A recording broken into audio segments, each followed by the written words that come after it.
Hi, so today with chapter 24. Let's start with that chapter. So ಈ ಚಾಪ್ಟ್ರಲ್ಲಿ south America ಬಗ್ಗೆ ಕಲಿತೀವಿ.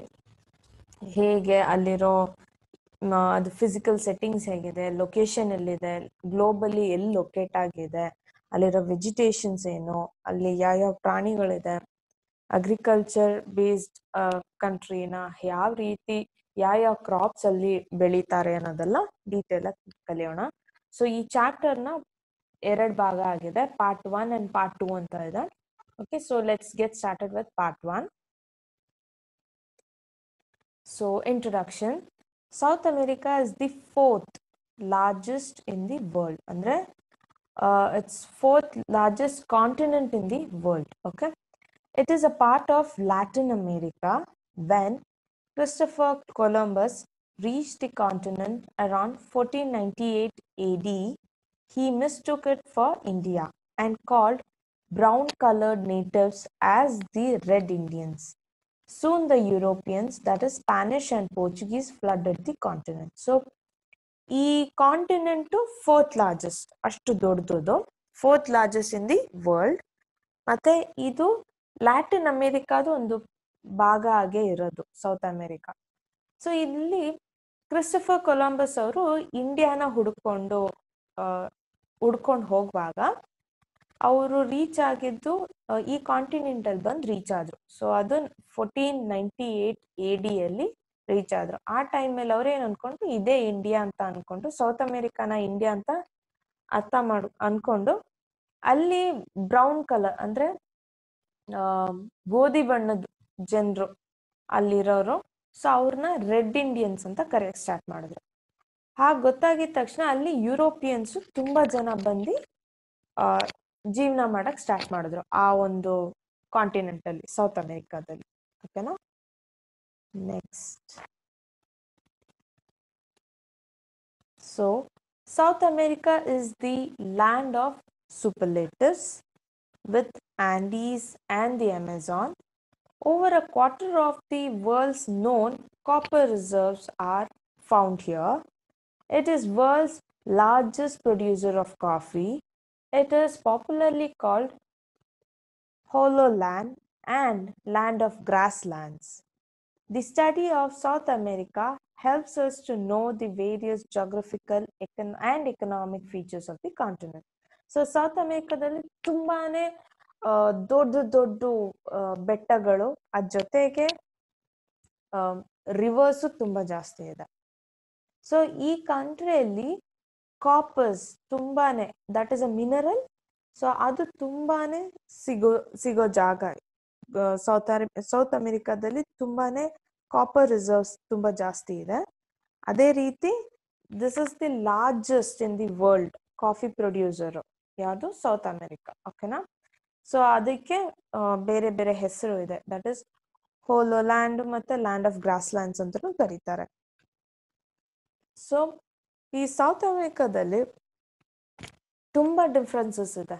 Climate, weather changes ಆಗಲಿ, ಎಲ್ಲದಲ್ಲೂ ತುಂಬಾ differences ಬರೋದ್ರಿಂದ ಅಲ್ಲಿ ವೆರೈಟಿ ಆಗಿರೋ ಕ್ರಾಪ್ಸ್ ಬೆಳೀತಾರೆ. ಅದ್ರ ಜೊತೆಗೆ ಈ ಮಿನರಲ್ಸ್ ಡೆಪಾಸಿಟ್ಸ್ ಜಾಸ್ತಿ.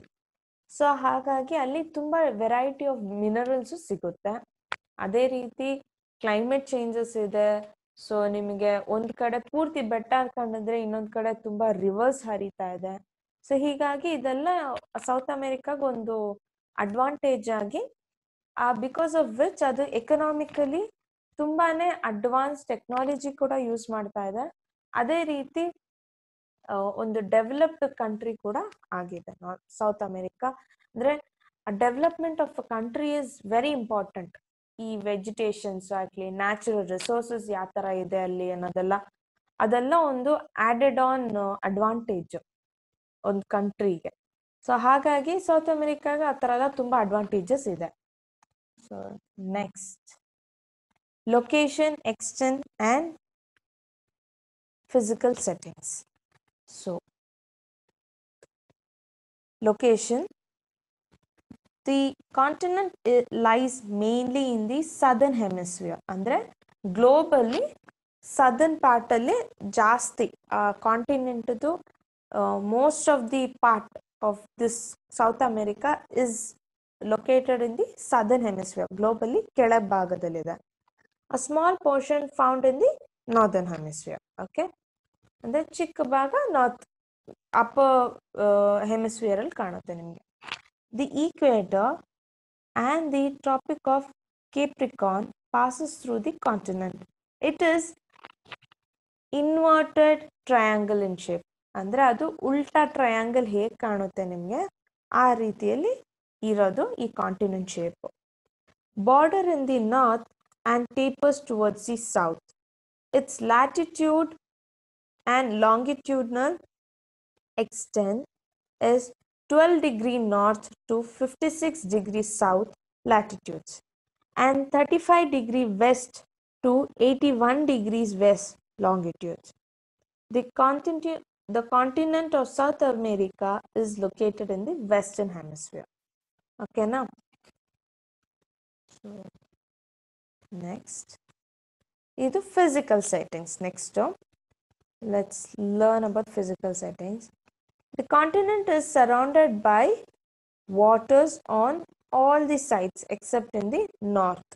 ಸೊ ನಿಮಗೆ ಸುತ್ತಲೂ ನೀವು ನೋಡ್ಬೋದು ಗ್ಲೋಬಲ್ಲಿ ಸುತ್ತಲೂ ನೀರೇ ಇರೋದು, ಬಟ್ ನಾರ್ತ್ ಕಡೆ ಒಂದು ಸ್ವಲ್ಪ ಲ್ಯಾಂಡ್ ಕಾಣುತ್ತೆ. ಓಕೆನಾ? So in the north the Panama canal separates the South America from North America. So Panama canal separate ಮಾಡ್ತಿರೋದು ಸೌತ್ ನಾರ್ತ್ ಅಮೆರಿಕಾಗೂ. The Caribbean Sea borders the north, the Atlantic Ocean in the east and northeast. So ಇದು ಯಾವ ಕಡೆ ಬರುತ್ತೆ? Atlantic ocean ಬಂದು north east ಮತ್ತು ಆ ಕಡೆನೆ ಬರುತ್ತೆ. The Pacific ocean in the west and the south is bordered by the icy waters of Antarctica. So ನಿಮಗೆ ಕಾಣ್ತಿದೆ ಸೌತ್ ಅಮೆರಿಕಾದ ತುದಿಯಲ್ಲಿ ಬರೋ ನಿಮಗೆ ಫುಲ್ ವಾಟರ್ ಬಾಡೀಸೇ. ಸೊ ಬಟ್ ಅದು ಅಂಟಾರ್ಟಿಕಾಗೆ ಅಲ್ಲಿರೋ ನೀರಿನ ಅಂಶಗಳು ಇಲ್ಲಿ ಕಾಣಸಿಗುತ್ತೆ. The extent the land area of South America is about 178.6 lakh square kilometer and it is 3.5 times than India. ಓಕೆನಾ? ಸೊ ಇದು 3.5 times bigger than India. ಇಂಡಿಯಾಕ್ಕಿಂತ 3.5 times ದೊಡ್ಡದು. ದೇರ್ ಆರ್ 13 countries, ಅಂದರೆ 13 countries in this continent. Continent ಅಲ್ಲಿ ಇರೋದೇ 13 countries. Brazil is the largest and the French Guiana is the smallest country. All countries of South America have coastal line. ಅಂದರೆ coastal line ಅಂದರೆ ಎಲ್ಲ ಇದು ಕಂಟ್ರಿಗೂ full ನೋಡಿ ಸುತ್ತಲೂ ನೀರಿರೋ ಕಾರಣದಿಂದ ಎಲ್ಲ ಕಡೆ ಅವರಿಗೆ ಸಿ ಓಷನ್ಸ್ ಬಾರ್ಡರ್ ಆಗಿ ಸಿಗುತ್ತೆ. ಆದರೆ ಎಕ್ಸೆಪ್ಟ್ ಬೊಲಿವಿಯಾನಾ ಆ್ಯಂಡ್ ಪ್ಯಾರಗ್ವಿಯಾ. ಸೊ ಈ ಎರಡು ಕಂಟ್ರಿಗೆ ಮಾತ್ರ, ಎರಡು ಕಂಟ್ರಿ ಒಳಗಿರೋ ಕಾರಣದಿಂದ ಅದಕ್ಕೆ ಕೋಸ್ಟಲ್ ಲೈನ್ಸ್ ಇಲ್ಲ. So that is land locked countries. Okay, and Chile is a linear country. ಅಂದರೆ ಇವಾಗ ನೋಡ್ತಿರಲ್ಲ, ಇದು ಪೂರ್ತಿ ನಿಮಗೆ ಚೈಲೇ. ಇದು ಆ ಕಂಟ್ರಿ ಹಿಂಗೆ ಸ್ಟ್ರೈಟ್ ಆಗೇ ಇರೋದು. ಓಕೆನಾ? Okay, next let's get started with next. That is physical features. South America has spectacular topographical features. It has mountains with snow-covered peaks and the dense equatorial forest. The continent has a rich fertile plain lands as well as dry wasteful deserts. So ಈ south America continent ಅಲ್ಲಿ ಎಷ್ಟು ಏನಂತೀರ, ತುಂಬ ಒಳ್ಳೆ natural vegetation ಇರೋ ಒಂದು country, natural resources ಕೂಡ. ಹೇಗೆ ಅಂದರೆ ಅದು ಒಂದು ಕಡೆ ನಿಮಗೆ ತುಂಬಾನೇ ವೆರೈಟಿ ಆಫ್ ವೆದರ್ ಕಂಡೀಷನ್ಸ್, ಅದ್ರ ಜೊತೆಗೆ ನಿಮಗೊಂದ್ ಕಡೆ ಬೆಟ್ಟಗಳು ಕಾಣುತ್ತೆ, ಅದು ಯಾವುದು ಸ್ನೋ, ಮಂಜು ತುಂಬಿರೋ ಅಂದ್ರೆ ಸ್ನೋ ಐಸ್ ಫುಲ್ ಕವರ್ ಆಗಿರೋ ಬೆಟ್ಟಗಳು ಕಾಣುತ್ತೆ. ಅದೇ ರೀತಿ ಇನ್ನೊಂದ್ ಕಡೆ ನಿಮಗೆ ಕಾಡುಗಳು ಅಷ್ಟು ಡೆನ್ಸ್ ಅಂದ್ರೆ ತುಂಬಾನೇ ತುಂಬಾ ಮರಗಳು ಸುತ್ತಾಗಿರೋ ಒಂದು ಕಾಡುಗಳು ಕಾಣುತ್ತೆ. ಅದೇ ರೀತಿ ಈ ಜಾಗದಲ್ಲಿ, ಈ ಕಾಂಟಿನೆಂಟ್ ಅಲ್ಲಿ ಆ ಭೂಮಿ ತುಂಬಾನೇ ಫರ್ಟೈಲ್ ಅಂದ್ರೆ ತುಂಬಾನೇ ಮಿನರಲ್ಸ್ ಹೊಂದಿರೋ ಭೂಮಿ. ಸೊ ಹಾಗಾಗಿ ಅದೇ ರೀತಿ ಇನ್ನೊಂದ್ ಕಡೆ ನಿಮಗೆ ಮರುಭೂಮಿನೂ ಕಾಣುತ್ತೆ. ಅಂದ್ರೆ ಆ ಮರುಭೂಮಿಯಲ್ಲಿ ಏನೇನು ಬೆಳೆಸಕ್ಕಾಗಲ್ಲ ಅಂತ ಭೂಮಿನೂ ನಿಮಗೆ ಈ ಕಾಂಟಿನೆಂಟ್ ಅಲ್ಲೇ ಎಲ್ಲ ಕಾಣುತ್ತೆ. Okay, the major physical divisions of the continent. So ಇಲ್ಲಿ ಮೇಜರ್ 4 ಡಿವಿಷನ್ಸ್ ಇದೆ, ಯಾವ್ದ್ಯಾವ್ದು ನೋಡೋಣ. That is the Andes mountains, the eastern highlands, the central lowlands and the western coastal plains. Okay, let's get started with the Andes Mountains. Andre ಏನು ಅಂತ. Okay, this is the longest mountain range in the world, running to a distance of 6,440 km long along the Pacific coast. So Pacific Ocean ಯಾವ ಕಡೆ ಕಾಣುತ್ತೆ ನಿಮಗೆ, ಆ ಕಡೆ ಈ Andes ಮೌಂಟೇನ್ಗಳು ಕಾಣಕ್ start ಆಗುತ್ತೆ. ಅಂಡ್ ಎಷ್ಟು ತುಂಬಾನೇ ಉದ್ದಕ್ಕೆ ತುಂಬಾ ದೂರವರೆಗೂ ನಿಮಗೆ 6,440 ಕಿಲೋಮೀಟರ್ಸ್ ವರೆಗೂ ನಿಮಗೆ ಕಾಣೋದು ಆಂಡೀಸ್ ಮೌಂಟನ್ಸೇ ಕಾಣುತ್ತೆ. And many earthquakes and volcanoes have found in the belt due to its presence in the Pacific ring of fire. So ಈ ಮೌಂಟೇನ್ಸ್ ಅಲ್ಲಿ ತುಂಬಾ ಅರ್ತ್ಕ್ವೇಕ್ಸು ಆಗುತ್ತೆ, ಅದೇ ರೀತಿ ವ್ಯಾಲ್ಕನೋಸ್ ಕೂಡ ಬರೋ ಚಾನ್ಸಸ್ ಇದೆ. ಆ ತರ ಆ ಮೌಂಟೇನ್ಸ್ ಅಲ್ಲಿ ಇರೋ ಒಂದೊಂದು ಕ್ಯಾರೆಕ್ಟರಿಸ್ಟಿಕ್ಸ್ ಆ ಮೌಂಟೇನ್ಸ್ ಇದು. ಏನಕ್ಕೆ ಅಂದ್ರೆ ಅಲ್ಲಿ ಪೆಸಿಫಿಕ್ ರಿಂಗ್ ಆಫ್ ಫೈರ್ ಆ ಒಂದು ಲೊಕೇಶನ್ ಅಲ್ಲಿ ಈ ಮೌಂಟೇನ್ಸ್ ಲೊಕೇಟ್ ಆಗಿರೋದು. Mount Aconcagua, that is 6,960 meters long, ಅದು ಉದ್ದ. ಸೊ ದಟ್ ಇಸ್ ಅರ್ಜೆಂಟೀನಾ ಮತ್ತೆ ಚೈಲ್ ಬಾರ್ಡರ್ ಅಲ್ಲಿ ಕಾಣಿಸೋದು. Argentina Chile border is the highest peak in the mountain range. So ಯಾವ್ದದು, mount Aconcagua. Other peaks are Mount Cotopaxi and Mount Chimborazo is in Ecuador. ಓಕೆನಾ. So ಆ ಒಂದು peak, ಆ ಒಂದು mountain ಬಿಟ್ಟಾದ್ಮೇಲೆ ಇನ್ಯಾವುದೆಲ್ಲ ತುಂಬಾ ಉದ್ದ ಅಂದ್ರೆ ಮೌಂಟ್ ಕೊಟೋಪ್ಯಾಕ್ಸಿ ಮತ್ತೆ ಮೌಂಟ್ ಚಿಂಪಾಜೋರಾ ಅಂತ. ಓಕೆನಾ. The Andes R rich in minerals of copper and tin. So ನಾ ಹೈಲೈಟ್ ಮಾಡಿದ್ದೀನಿ, ನೀವು ಅದನ್ನ ಕರೆಕ್ಟಾಗಿ ನೋಡ್ಕೊಳ್ಳಿ. ಆ ಮೌಂಟೇನ್ಸ್ ಅಲ್ಲಿ ಯಾವ ಮಿನರಲ್ ತುಂಬಾ ಹೆಚ್ಚಾಗಿ ಸಿಗೋದು, ಕಾಪರ್ ಮತ್ತೆ tin. Next, the eastern highlands. This region comprises of 2 distinct highlands. ಯಾವುದು, ಒಂದು the Guiana highlands in the north and the Brazilian highlands in the south. So these are made up of old rocks like Deccan Plateau of India. River Churn, a tributary of Orinoco, has formed the world's highest waterfall, that is Angel Falls in Guyana Shale. So ಈ eastern Highlands ಅಲ್ಲಿ ಯಾವ ತರ divisions ಇದೆ ಅಂದ್ರೆ, ಗುಯಾನಾ Highlands ಮತ್ತೆ ಇನ್ the north ಮತ್ತೆ Brazilian Highlands in the south. ಈ eastern Highlands ಏನು ಪ್ರಮುಖ ಏನು ಅಂದ್ರೆ, what is the importance of that place ಅಂದ್ರೆ, ದೊಡ್ಡ ದೊಡ್ಡ ಬೆಟ್ಟಗಳು, ಅದ್ರಲ್ಲಿ ಬರೀ ರಾಕ್, ನಿಮ್ಗೆ ಏನಂತೀರ ಗಿಡಗಳು, trees, like it's not like a mountain, ಆಯ್ತಾ, ಅಲ್ಲೆಲ್ಲ ಟ್ರೀಸ್ ಕಾಣೋದು ಆ ತರ ಅಲ್ಲ. ಇದು ತುಂಬಾ ಹಳೆಯ ರಾಕ್ಗಳು, ತುಂಬಾ ಉದ್ದಕ್ಕಿರುತ್ತೆ. ಓಕೆನಾ. ಸೊ ಆ ಒಂದು ಇದ್ದಲ್ಲಿ ಒಂದು ಟ್ರಿಬ್ಯೂಟರಿ ಆಫ್ ಒರಿನೋಕೋ, ಅಂದ್ರೆ ಒಂದು ಟ್ರಿಬ್ಯೂಟರಿ ಅಂದ್ರೆ ಒಂದು ಬ್ರಾಂಚ್ ಅಂತಾನೆ ಹೇಳ್ಬೋದು. ಮೇನ್ ರಿವರ್ ಯಾವುದು? ಒರಿನೋಕೋ. ಬಟ್ ಆ ಕಡೆ ಹರಿತಾ ಇರೋದಕ್ಕೆ ಅದಕ್ಕೆ ಹೆಸರು ಕೊಟ್ಟಿರೋದು ರಿವರ್ ಚೂರ್ನ್ ಅಂತ. ಆ ಒಂದು ನೀರಿಂದ ಹರಿತಾ ಇರೋ ಒಂದು ದೊಡ್ಡ ವಾಟರ್ ಫಾಲ್ ಬಂದ್ಬಿಟ್ಟು ಅದು ವರ್ಲ್ಡ್ಸ್ ಹೈಯೆಸ್ಟ್ ವಾಟರ್ ಫಾಲು. ಅದ್ಯಾವುದು? ಏಂಜಲ್ ಫಾಲ್ಸ್ ಅಂತ. 974 meters ಲಾಂಗ್ ಅದು. ಓಕೆನಾ? It's in the Guiana shield. ಓಕೆನಾ? ಓಕೆ. ನೆಕ್ಸ್ಟ್ ಬಂದು ದ ಸೆಂಟ್ರಲ್ ಲೋಲ್ಯಾಂಡ್ಸ್ ಅಂತ. The central lowlands lie between the Andes mountain and the eastern highlands. These consist of large river basins.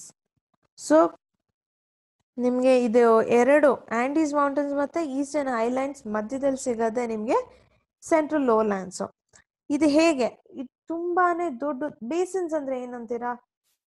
ಒಂದು ನೀರು ಹಿಡಿಯೋ ಒಂದು ಬೇಸನ್ ಅಂದ್ರೆ ಒಂದು ಒಂಥರ ಹಳ್ಳ ಥರನೇ ಅನ್ಬೋದು ನೀವು, ಬಟ್ ಅದು ಸ್ವಲ್ಪ ದೊಡ್ಡದಾಗಿರುತ್ತೆ. ಸೊ ಅದನ್ನ ಬೇಸನ್ಸ್ ಅಂತಾರೆ.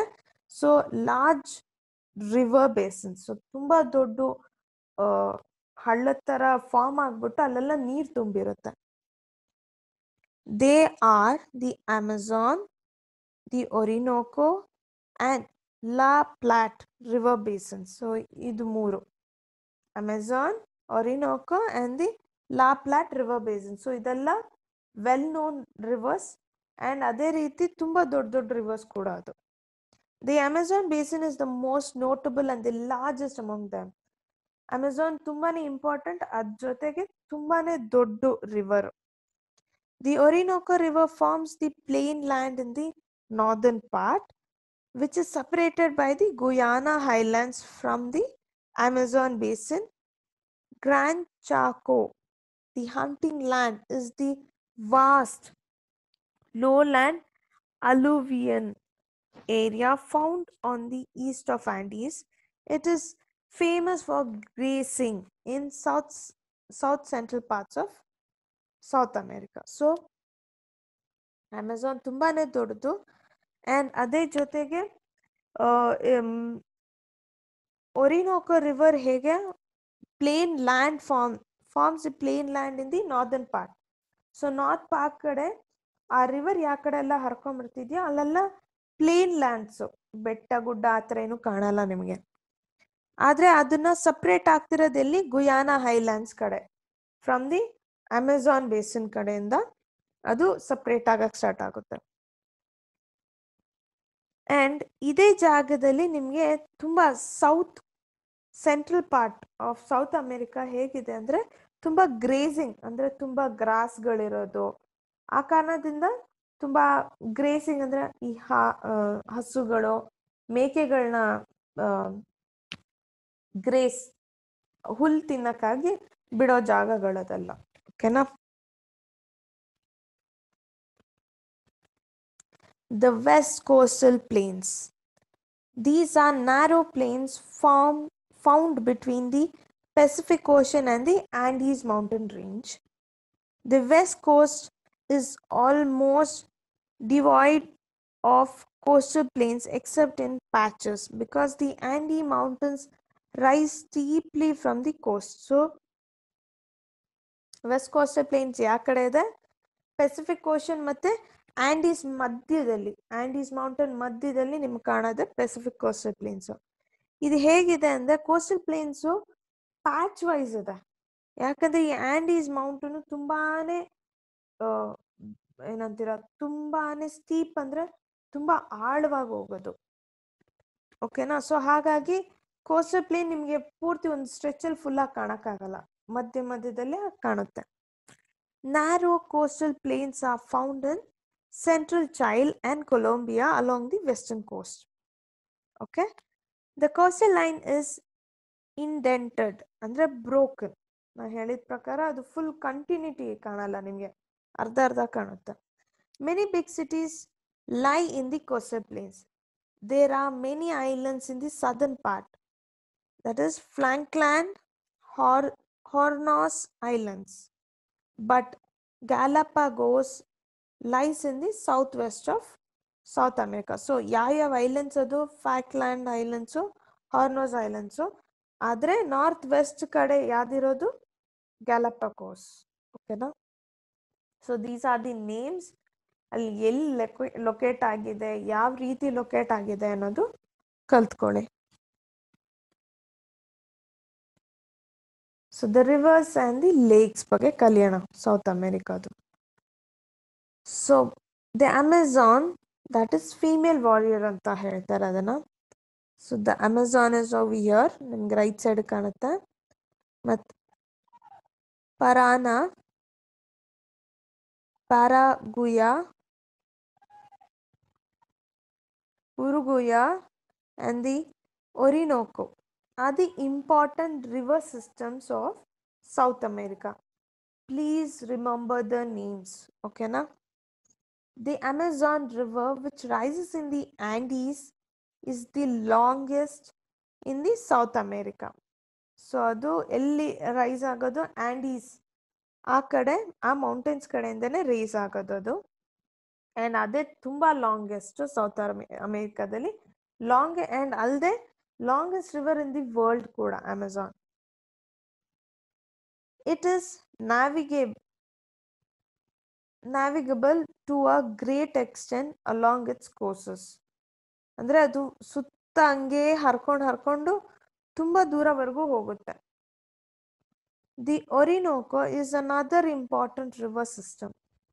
The combined river system of Parana, Paraguya, Uruguay is called La Palata.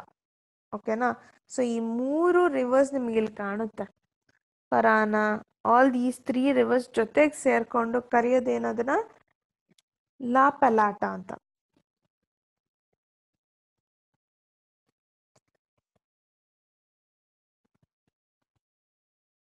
Lake Titicaca or Bolivia is the highest lake in the world and it is the largest navigable lake of South America. ಅಂದರೆ ನೀವು ನ್ಯಾವಿಗಬಲ್ ಅಂದರೆ ಇವಾಗ ಒಂದು boat ಹೋಗ್ತಿದ್ರೆ ನಿಮಗೆ ಒಂದು ಅಡೆತಡೆ ಇಲ್ಲದೆ ಆರಾಮಾಗಿ ಹೋಗ್ಬೋದು.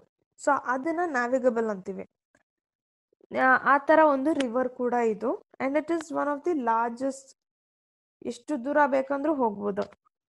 ಲೇಕ್ ಜುನೀನ್, ಲೇಕ್ ಸರೋಕೋಕಾ of Peru, lake Poopo of Bolivia are the other important lakes of South America. Okay, got it? So ಈ ಲೇಕ್ಸ್ ಬಗ್ಗೆ ಹೆಸರುಗಳು ನೋಡ್ಕೊಳ್ಳಿ. ಸೊ ಕ್ಲೈಮೇಟ್ ಹೇಗಿದೆ ಈ ಜಾಗದಲ್ಲೆಲ್ಲ ಅಂತ ನೋಡೋಣ. South America has a wide variety of climate. ಒಂದು ರೀಸನ್ ಯಾಕೆ ಕ್ಲೈಮೇಟ್ ತುಂಬಾನೇ ಡಿಫ್ರೆನ್ಸಸ್, ತುಂಬ ವೆರೈಟಿ ಕಾಣೋದು ಸೌತ್ ಅಮೆರಿಕಾ, ಯಾಕಂದ್ರೆ ಒಂದು ಈಕ್ವೇಟರ್ ಡಿವೈಡ್ ಮಾಡುತ್ತೆ ಸೌತ್ ಅಮೆರಿಕಾನ. ನಾರ್ದರ್ನ್ ಹೆಮಿಸ್ಫಿಯರ್ ಅಲ್ಲಿ ಇದೆ, ಸದರ್ನ್ ಹೆಮಿಸ್ಫಿಯರ್ ಅಲ್ಲೂ ಇದೆ ಸೌತ್ ಅಮೆರಿಕಾದು ಆ ಥರ ಪೊಸಿಷನ್ ಆ ಕಾಂಟಿನೆಂಟ್ದು. ಸೊ ಹಾಗಾಗಿ ಈ ಕಾಂಟಿನೆಂಟ್ ಅಲ್ಲಿ ನಿಮಗೆ ವೆರೈಟಿ ಆಫ್ ಕ್ಲೈಮೇಟ್ ಚೇಂಜಸ್ ಕಾಣುತ್ತೆ, ವೆರೈಟಿ ಆಫ್ ಕ್ಲೈಮೇಟು ಕಾಣುತ್ತೆ. Latitude, altitudes and the proximity of the Pacific and Atlantic Ocean contribute the variation in the climate of the continent. So Pacific Ocean ಮತ್ತು Atlantic Ocean location ಕೂಡ ಈ climate ಚೇಂಜಸ್ಗೆ reason ಅಂತಾನು ಹೇಳ್ತಿದ್ದಾರೆ. The equator passes through the northern part of the continent. ನಾನು ಹೇಳಿದ equator ಕೂಡ northern hemisphere ಕಡೆ cut ಆಗುತ್ತೆ. And the Tropic of Capricorn pass through the southern part. So southern part ಅಲ್ಲಿ Capricorn, Tropic of Capricorn pass ಆಗುತ್ತೆ. The land mass within the two altitudes fall in the tropical zone. The bordered part in the north is under the influence of tropical climate. Hence the climate here is hot and wet. So ನಿಮಗೆ tropical climate ಕೂಡ influence ಆಗುತ್ತೆ, ಯಾಕಂದ್ರೆ border of north tropic of climate effect ಆಗಕ್ಕೆ start ಆಗುತ್ತೆ.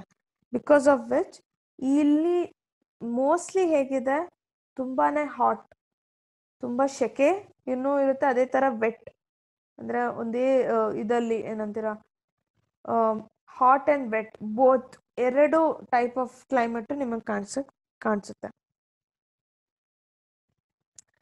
The Amazon basin experiences hot.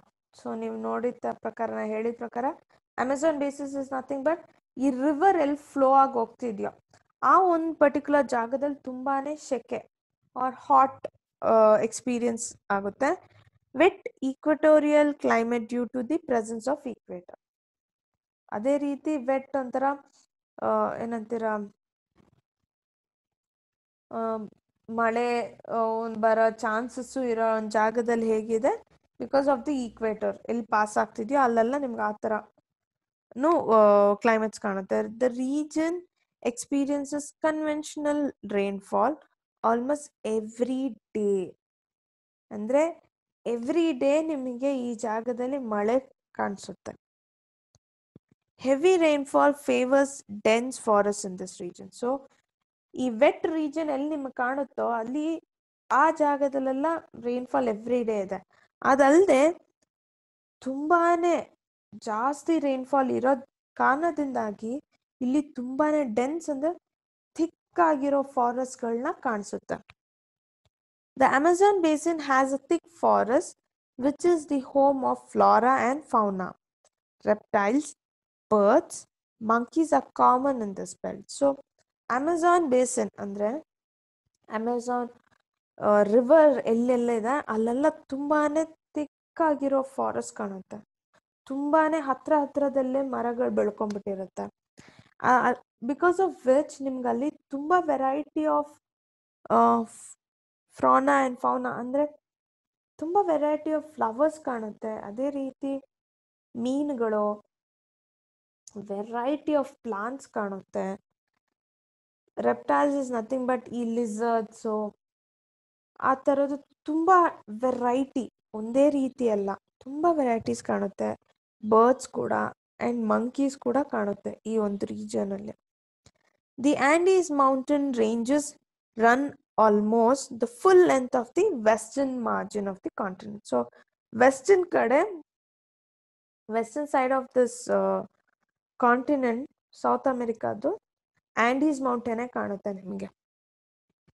On shore winds brings rain to the windward side, while the east of Andes get low rainfall.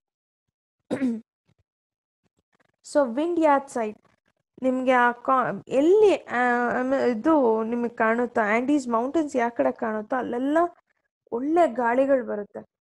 And East ಸೈಡಲ್ಲಿ ನಿಮಗೆ ತುಂಬಾನೇ ಕಮ್ಮಿ rainfall, ಅಂದರೆ mountains ಯಾವ ಕಡೆ ಇದೆ, ಮೌಂಟೇನ್ ಈಸ್ಟ್ ಸೈಡಿಗೆ ಅಷ್ಟು ಮಳೆ ಕಾಣಿಸಲ್ಲ.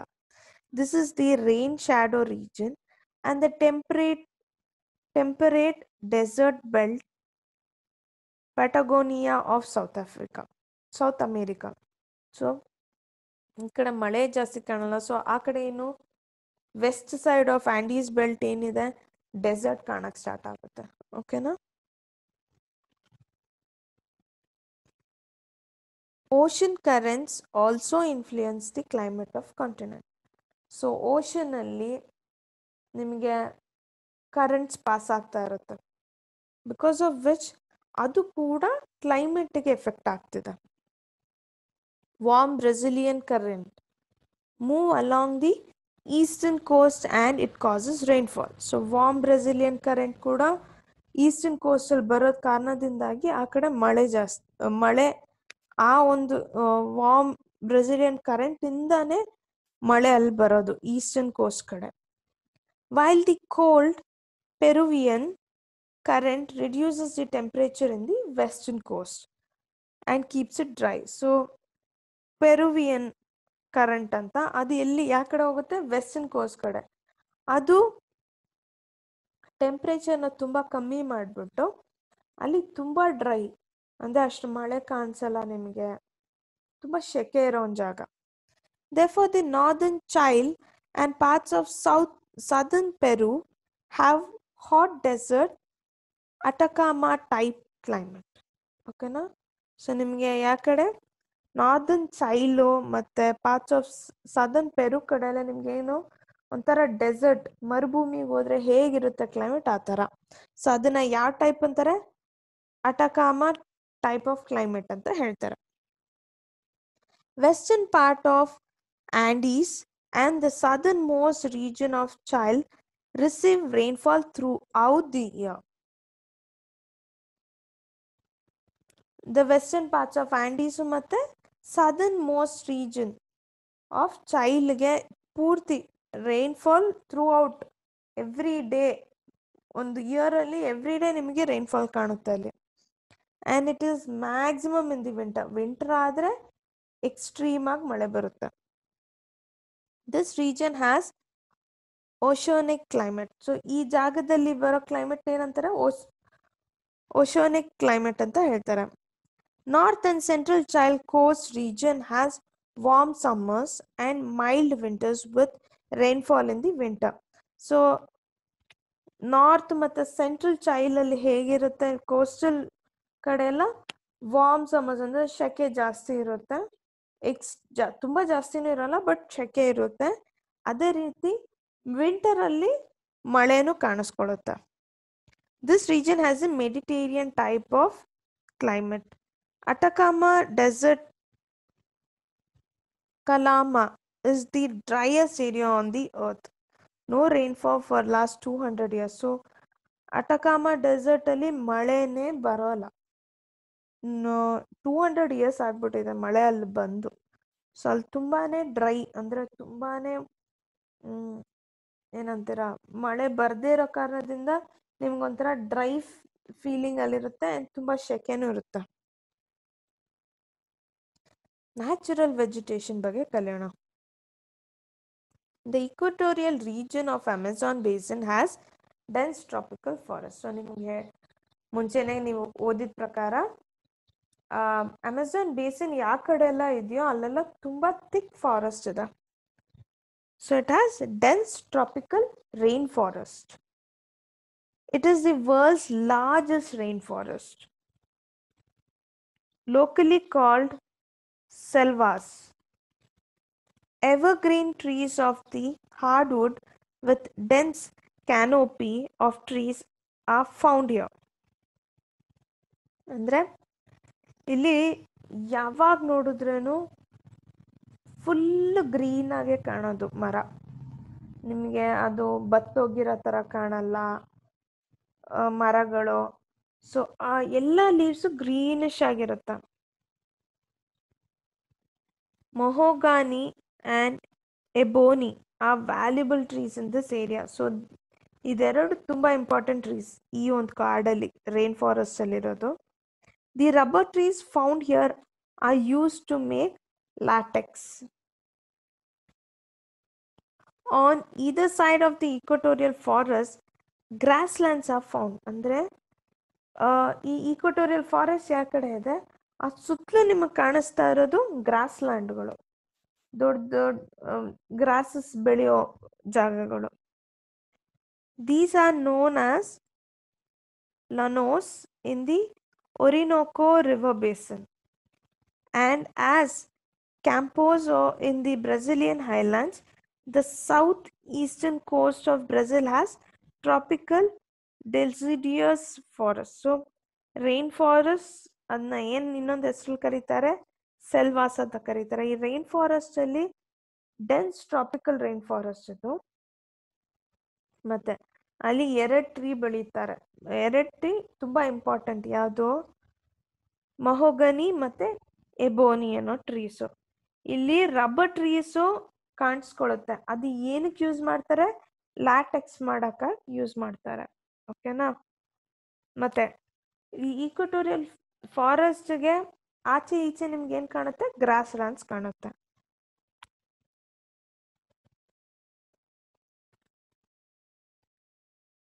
ಮತ್ತೆ the south eastern coast of Brazil has tropical deciduous forest. ಓಕೆನಾ?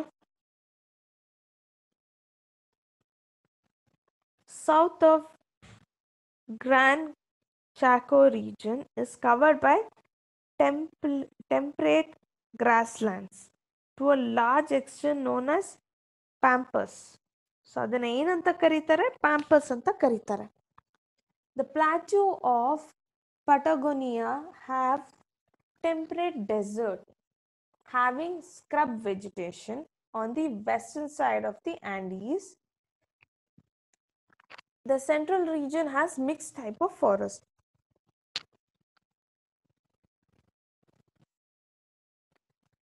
ಸೊ ದ ಟೆಂಪ್ರೇಟ್ ಗ್ರಾಸ್ಲ್ಯಾಂಡ್ಸ್ ತುಂಬ ದೂರವರೆಗೂ ನಿಮಗೆ ಕಾಣುತ್ತೆ. ಅದನ್ನ ಏನಂತ ಕರೀತಾರೆ? ಪ್ಯಾಂಪಸ್ ಅಂತ ಕರೀತಾರೆ. ಅದೇ ರೀತಿ ಟೆಂಪ್ರೇಟ್ ಡೆಸರ್ಟ್ ಕೂಡ ಒಂದ್ ಕಡೆಗೆ ಪ್ಲಾಟೂ ಆಫ್ ಪಟಗೋನಿಯಾ ಅಂತ ಇದೆಯಲ್ಲ, ಅಲ್ಲಿ ಟೆಂಪ್ರೇಟ್ ಡೆಸರ್ಟ್ ಅದು. ಅಲ್ಲಿ ಯಾವ ತರ ವೆಜಿಟೇಷನ್ ಗ್ರೋ ಮಾಡ್ತಾರೆ? Scrub vegetations. The central region has mixed type of forest. So ಮಧ್ಯಭಾಗ, ಆ ಕಾಂಟಿನೆಂಟ್ದು ಮಧ್ಯಭಾಗ ನೋಡಕ್ ಹೋದ್ರೆ ನಿಮ್ಗೆ ಎಲ್ಲಾ ಟೈಪ್ ವೆಜಿಟೇಷನ್, ಎಲ್ಲಾ ಟೈಪ್ ಕ್ಲೈಮೇಟ್ ಸಿಗುತ್ತೆ, ಎಲ್ಲಾ ಟೈಪ್ ಫಾರೆಸ್ಟ್ ಕಾಣಕ್ ಸಿಗುತ್ತೆ.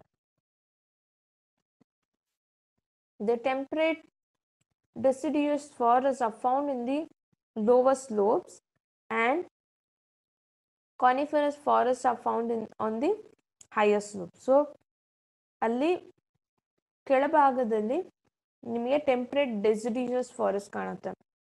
ಅದೇ ರೀತಿ ಆ ಸ್ಲೋಪ್ ಮೇಲ್ ಹೋದ್ರೆ ಕಾನಿಫರಸ್ ಫಾರೆಸ್ಟ್ ಕಾಣುತ್ತೆ. Central Chile has the Mediterranean type of climate which has evergreen trees and shrubs. So central Chile ಅಲ್ಲಿ ನಿಮಗೆ ಮೆಡಿಟೇರಿಯನ್ ಟೈಪ್ ಆಫ್ ಕ್ಲೈಮೇಟ್ ಕಾಣುತ್ತೆ. ಬಿಕಾಸ್ ಆಫ್ ವಿಚ್ ಅಲ್ಲಿ ನಿಮಗೆ ಟ್ರೀಸು ಎವರ್ಗ್ರೀನ್ ಅಂದ್ರೆ ಯಾವಾಗ್ಲೂ ಗ್ರೀನಿಶ್ ಆಗೇ ಇರುತ್ತೆ, ಗ್ರೀನ್ ಕಲರ್ ಇರುತ್ತೆ. ಮತ್ತೆ ಶಬ್ಸ್ ಅಂದ್ರೆ ಚಿಕ್ಕ ಚಿಕ್ಕ ಪ್ಲಾಂಟ್ಸ್, ಓಕೆನಾ? ಇದೆಲ್ಲ ಅಲ್ಲಿ ಬೆಳೆಯುತ್ತೆ. So that's the end to the part 1 of the chapter. Okay, so will later continue with the second part of this chapter. Thank you so much.